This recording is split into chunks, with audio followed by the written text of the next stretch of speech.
you so much, Farwah, Halima, for being here. Founders of Oraan. I recently discovered your company. It's a company in the fintech space, and it provides a platform for different ways of savings. And I was really drawn to it, not only because in my mind, it kind of took the idea of the traditional committees and brought it online, which I thought was really wonderful because you're kind of bringing stay-at-home moms, especially, into a more tech space. And the idea that it was run by two women was very, very appealing to me. So thank you for taking out time to speak with me, and welcome. Thank you. Thank you. Very nice to be on this platform as well, and excited to speak about our company and the changes that we're making. And our journey as well, being the only women-led fintech in Pakistan. I know, right? And that's why it was so fascinating to me as I started digging a little bit more. And we'll talk a little bit about that through the course of our conversation. But take me back to the beginning. How did the two of you know each other, and how did Oraan happen? It's definitely a year-long story, essentially. But to start off, I'm Farwah. I come from a design background. And so for me, the fintech space was really new. I've always enjoyed building products, how do things work? How can you build things that are for people and design driven as well as human centric? That's been my philosophy for designing. I've been a design strategist and an entrepreneur. I had actually just moved back to Pakistan in 2018, having completed my MBA, because before that, I'd actually built up my own business around design. And I wanted to take it to the next level. So I'd come back and I was ready to go doing that. But I was interested in learning more about our middle income market, more about Pakistanis. Yeah. And I met somebody who's also our common mentor, Khurram Jamali, and he was very interested in understanding the savings space in Pakistan. What is the informal savings space? What is the formal savings space? Why is this formal savings space so small? At that point, the savings to GDP ratio was 8.7%. Which is 4.4% lower than even the worst economy at the time around us, Yeah.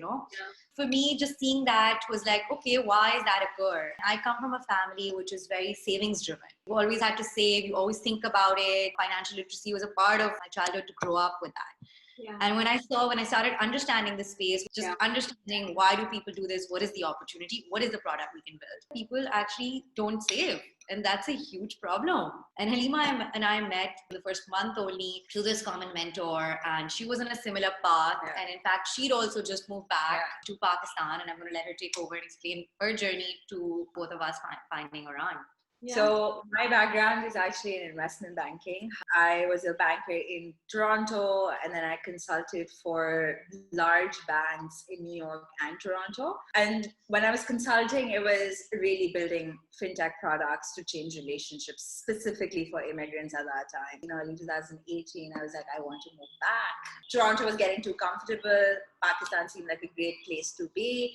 There's a lot of opportunity here. So when I moved here, it started out with just being on ground, understanding what finance space looked like and what was fintech to people and what was the relationship with money at that time. So contrary to Farwah, my family is not into savings at all. We've all had a very troubled relationship with money. And it was really about why that differential, right? Like what is going on? What are the different taboos around it as well? Bumped into Khurram Jamali, a common mentor that Farwah talked about. He was just trying to understand what the savings space looked like. And for me, the research was more, sure, there is savings, but what is that relationship with money looking like? And that's really how Farwah and I connected, because it was like two polar opposite personalities and also experiences. And we were coming together to actually solve the similar kind of a problem, which was, how do you make money simple for people? How do you make money simple for people like us, women, salaried income people who don't have any other options in this country? That's how we met. Farwah was leading the research at that time, and I jumped on. Farwah was understanding the informal sector, and I was trying to understand what the formal sector looked like. Yeah. And that's how Oraan started out, just as a research project. And we discovered that 41% of our population takes part in committees. In fact, both of us, were talking to people in our own households.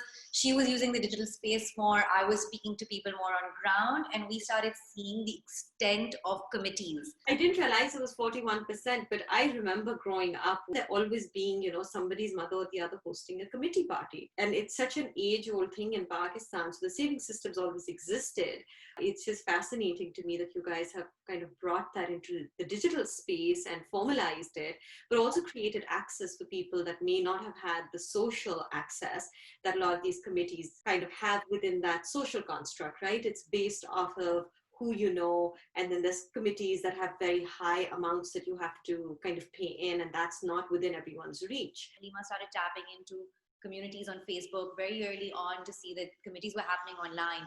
And it was very interesting to see such an informal concept of finance had such immense complexities. There were lucky draws happening, there were balloting happening, there was auctions happening on money, which was insane amount of haircuts they were taking on to get access to a pool of money. It was predatory.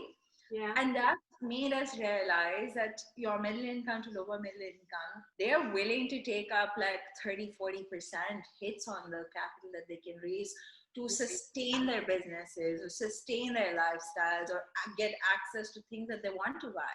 That was a bit of a shock for us, and an opportunity from a business perspective. So how do you create a model and give them a platform where it's not really selling their souls to get access to 100,000 or 200,000 rupees. That's wonderful. I love that there's a personal story for both of you in there, right? Like kind of what your backgrounds have been and your relationship with money. So tell me a little bit about your team based in Pakistan. Correct me if I'm wrong, but you're in Karachi? Yeah. Yes. Okay. We're in Karachi. Both of us are actually from Karachi. Our team at the moment is about, I would say, near 18 to 20 people. There are people who are working remotely as well, actually in different countries due to their speciality. Another thing we keep seeing is being women working for women. We're very flexible with whether they work remotely or not. So they have that opportunity to work remotely part of the week. We're very multidisciplinary. We have pretty much a member in nearly every department, from finance, marketing, growth. We're also a very inclusive team. So we have completely equal gender balance, and we are very conscious about that when we were building the team or putting out how to hire. We wanted to provide opportunities to women like us who are passionate, who are entrepreneurial, who are brilliant in their spaces, but might not necessarily get the kind of opportunities, especially in the leadership roles, right? Yeah, of course. So we were very, very conscious in terms of hiring to make sure whatever team we build is a gender inclusive, plus is very flexible in terms of how they want to work. We're very, very deadline oriented. So whether they're working from Congo, for example, or they're working from Canada, for example, when we make sure that there is a deadline, we follow that. You work 24 hours a day or you work 5 hours a day. Right. That's how we operate here, right? I mean, my experience at startups here has been nobody really is docking your hours and making sure you're here at a certain time. You end up working insane hours because it's tech, but you care a little bit more about what the outcomes and the results are versus having people just sitting at their desks that aren't producing anything. That's really wonderful. And I'm seeing more entrepreneurs for sure coming out of Lahore, but Islamabad has been really surprising to me, just in terms of talent. I'm not even speaking of like entrepreneurs per se, but just in my quest of like looking for people to work on some of my projects, especially the women that I'm finding, like a lot of them are in Rawalpindi, some of them are sitting in Islamabad, and they're really talented. A lot of them are designers, in fact. I think you're keeping up with the times globally, where there's a lot of conversation around diversity and inclusion and flexibility. It's something that, we talk about a lot over here. And for us, it goes beyond gender, right? It goes to sexual orientation, it goes to your background, it goes to your gender association. And even with that over here, I've got 2 small kids, and finding that flexibility where you can work from home and I can be on conference call and I've got something draped over me and I can be nursing. It's because there's more and more conversations like these. Whereas I remember 10 years ago, even here in the Valley, that didn't exist. So it's really good that you guys are focusing on that, because I think even here in the US, and I'm sure Canada is somewhat similar, the bias exists. What about funding? What was that experience like for you guys raising funds? When we were raising funds, we were actually the first ones who were fully women-led fintech in Pakistan raising capital. We did not have any precedent or any trajectory behind us. It started out, again, the mentors that we had and the advisors that we had played a massive role in us being able to raise the kind of funds we were able to, but there were discrimination, there were biases, and they still exist. We've been told that the numbers don't make sense if we are ready to reduce our valuation or terms. People might be interested in us. People have outright said that, oh, we don't invest in women-led companies. But that conversation is changing. And I think for us and any woman raising funds, the one advice we give out is you have to have a really thick skin, because if you don't have that, it's going to completely shatter you. So if somebody coming in and saying, oh, you're married, or you might want to have a family tomorrow, what's going to happen to my funds? And I'm like, what happens in my personal life is none of your business. And I'm here because of the business that I'm building. Right. So these kinds of biases, though, it's very common. It's part of men's lives too, right? And that's the part of the change. While she will have a child or I will have a child, a support system is necessary, right? When we're taking your money, we've taken that responsibility. Exactly. And that does not mean that we're going to stop having lives similar to everybody else, right? Similar to any man or similar to any other woman. So that's part of the change, I believe, that also needs to occur. But it's difficult. It's very difficult. There's a lot more risk questions that get asked to us. The numbers or the trajectory that we're putting out based on the historical data of our own company gets questioned, that this might not be as good as it looks. When you hear stories of your male counterparts raising similar kind of round, their numbers larger amounts. Yeah, larger amounts. Numbers are not making sense. We are at the forefront of allowing other women in Pakistan to take these kinds of steps and build their companies and create those kinds of ecosystem where women can also get the same kind of funding. Right. We know that it's 10 times harder for us than the legacy we'll be leaving behind us. Is there a system where there's funds being raised internationally? Are you having better luck with that? We've actually raised internationally. We have not raised locally. But I think that's also because the kind of mentors and advisors that we've had, people who took earlier bets on us, have been extremely supportive, and they've opened up their networks for us. Yeah, we've been very, very fortunate to have the kind of investors, the kind of mentors and advisors that we have at this point. That's wonderful. Women entrepreneurs have existed in Pakistan, right? Like that's been a thing. But I think in tech, which is very much a man's industry, there's very few female engineers that you come across. I think I've worked with one female CTO in my 15 years of being in tech. So for you guys to kind of start that conversation and to push that envelope forward is so important. I think it's also really important that there's more and more expats that are moving back home. We are privileged enough to be able to have the opportunity to go outside of the country. Yeah. Majority of the country does not get that opportunity. There's a very similar kind of a profile and a persona that raises capital in Pakistan, especially locally. We need to change that. We need to shift that conversation, because 98% of the population will not be able to go out for education, work, whatever that might be.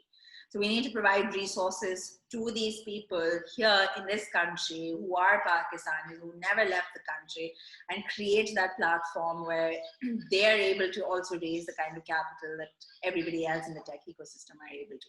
There's a lot of opportunity, but you have to be prepared. And I think that this ecosystem is building itself for that. And it's not an easy journey. No, it doesn't sound like it, honestly, especially like if you've had the luxury of having left. So tell me, what's some advice you would give, women that are either, looking to come back and invest money or start something there, or really even the ones that are there and, have ideas. How do you get started? What's your advice to them?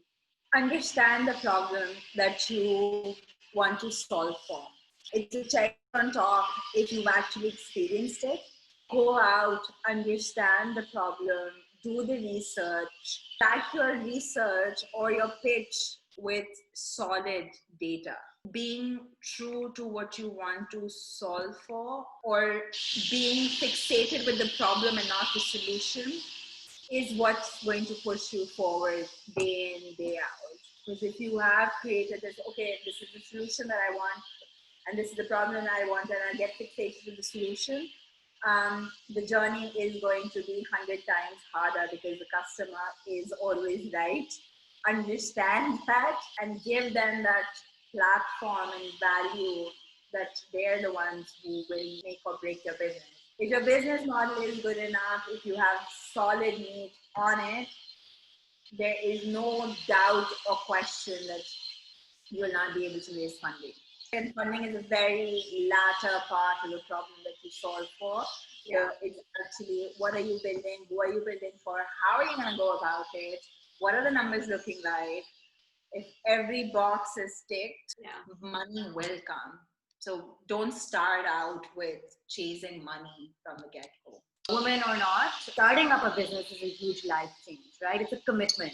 And it's not a 1 year commitment, it's not a 2 year commitment, it's actually minimum 5 to 8 years commitment. Because so many things will happen in your life, right? Everything from kids to parents to you getting sick, I mean, health is such a big thing. You don't know what's going to happen. And you can't think of yourself, another big thing I think is you cannot think of yourself as a victim, especially as a woman. We're just as strong as anybody else. We're just as strong as the person next to us. If you think yourself weak in any capacity, people will take advantage of you.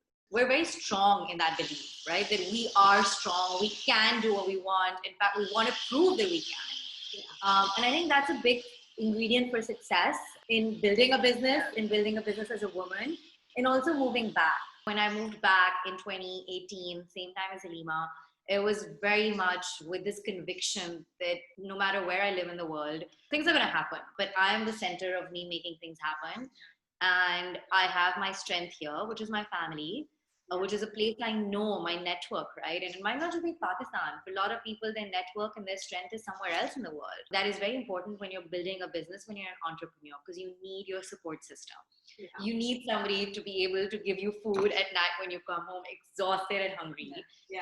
You need somebody to take care of you or your kids or your family, when you just do not have that time. Those are the things that are really important. And both of us, felt that when we moved back. And I think one thing that I'll add to that was very important for having that conversations and being very open about it, that I'm choosing a path that is not easy. It is not going to be easy for the next 5, 6, 10 years. I don't know whether I will survive or not. But being able to negotiate, right? Like, I will miss weddings, I will miss birthdays, I'll miss family dinners. Yeah. But things which are important to the immediate family, I will be there. While we want you to take care of us, we might not be there most of the time. Okay. And then being okay with it as well. The more comfortable your support system is with you, the easier it is for you to go on war with the world to build a business. Absolutely. You got to have people in your corner, right? Having them in your corner and having them kind of believe in you is really important, because they have to pick up the slack. For example, it's 10:15 at night over here. My husband outside with both the monitors, and I worked all day, and then I was like, an interview at 9:30 p.m. He's like, all right, I'm going to play video games and watch the monitors. But it's so important to have those conversations early. Also, something that you talked about in the beginning is having role models, right?